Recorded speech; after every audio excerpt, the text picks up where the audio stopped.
When he was running for re-election in 1974, our father, Sen. Jacob Javits, took part in a heated debate at the City Club of New York. He was taking fire from the left and right, from a Democratic rival and a Conservative Party candidate, who shared the same critique that the third-term progressive Republican senator was too willing to compromise. "My opponent makes fun of me for being the great compromiser," Javits said, responding to his opponent on the right. "Well, compromise produced the War Powers Act. Compromise produced pension reform. Compromise produced legal services for the poor and cancer research. Compromise has to be. You can't have great, pious, beautiful ideas but no performance." 4 decades later, compromise is not just a dirty word in politics. To many politicians, it's a cardinal sin. To some voters and many interest groups, it's a sign of weakness or worse, a betrayal of core principles. Even lawmakers who want to find common ground fear the consequences of reaching too far across the aisle. A primary challenge: attacks from partisans on TV and social media, eroding support from their political base, and early exit from elected life. Compromise, while politically risky, is essential to our democracy. Our founders understood that our Constitution was a series of compromises necessary to satisfy the competing interests of the original 13 states while manifesting our common values of democracy and separation of powers. As anyone who has seen Hamilton can attest, it was a compromise that was instrumental to unifying the country by paying the state's Revolutionary War debt and establishing Washington as our nation's capital. At a time of bitter divisions and gridlock, with high-stakes issues from North Korea to climate change, widening economic inequality to healthcare on the table, it is more important than ever to resurrect this spirit of bipartisan compromise.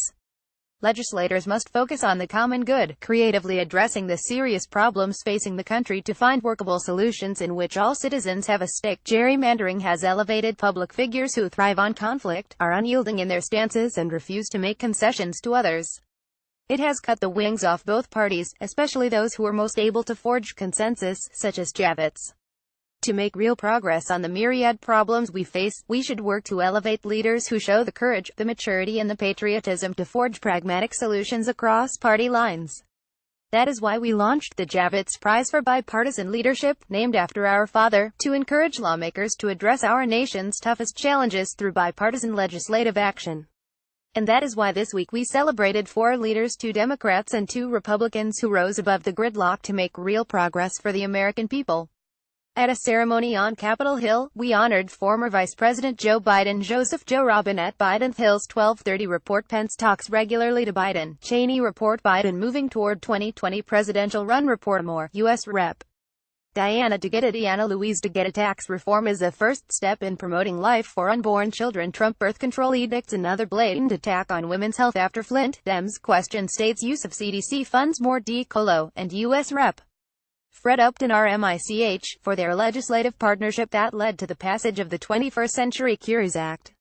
The bipartisan law, forged through extensive hearings and inclusion, fundamentally reformed our approaches to health regulation and research funding, authorizing billions of dollars of funding for medical research on cancer, brain disease, and other devastating illnesses. We also honored Sen. Rob Portman. Robert Rob Jones Portman's innate GOP reveals different approach on tax reform. GOP Senators Moore should step aside if allegations true. Senate set for clash with House on tax bill. Moore, Ohio, with the Lifetime Achievement Award for his work to build bipartisan support for legislation across a wide range of issues, from opioid abuse to regulatory reform, workforce training, prisoner re-entry reforms, and conservation of national parks and tropical forests. None of these efforts satisfy everyone, but it all moves the country from beautiful ideas to action. As Biden told the crowd via video, if we follow Jack Javits' example, we can respect each other's deeply held views, but still find common ground. And most important, we can make progress on behalf of the country we all serve. We encourage all our elected leaders to follow this example, so that our democracy remains a beacon of hope that contributes to solving the big problems that confront us.